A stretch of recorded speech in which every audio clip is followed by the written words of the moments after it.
baik keluar ke APF semua. Yalah, kita dengar harga tanah murah dekat Hulu Langat pula tu.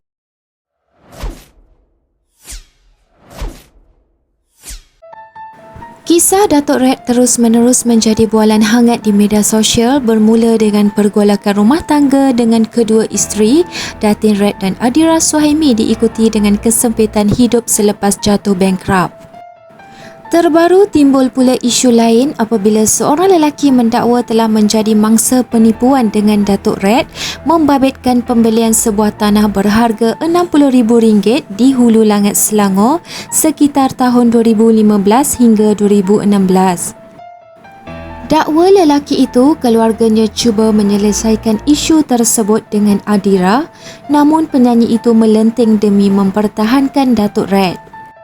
Dalam pada itu, lelaki terbabit berkata dia bukan sengaja ingin tumpang viral, sebaliknya terkesan dengan insiden yang berlaku memandangkan mereka bukan dalam kalangan orang berada.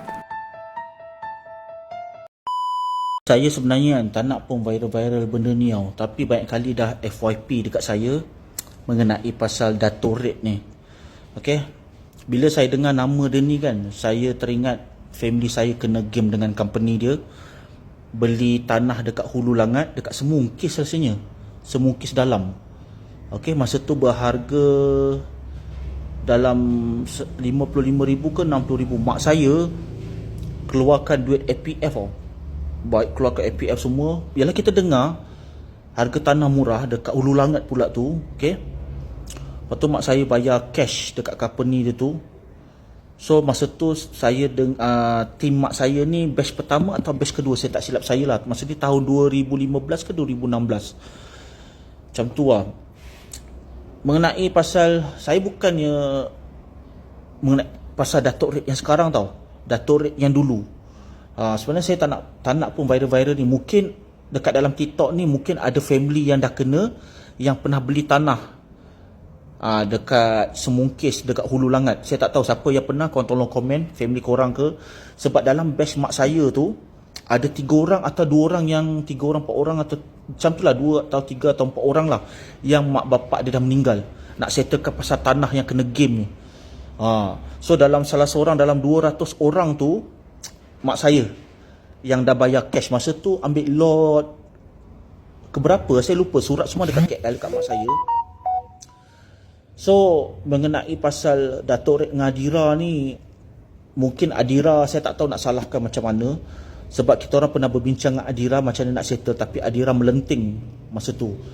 Mungkin mengenai pasal tanah laki dia apa semua kan. Tapi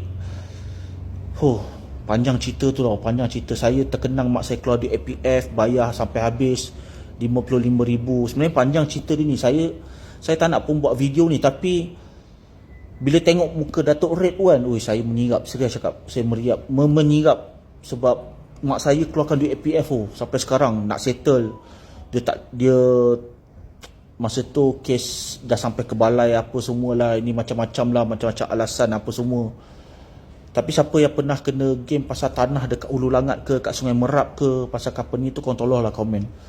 Mungkin dekat komen dia semua doa yang baik-baik, tapi pada kita orang yang orang biasa yang tak ada duit ni, terasa tau. Mak saya keluarkan duit APF, ada yang beli 2 lot tanah habis kat 120,000, 130,000 sampai sekarang.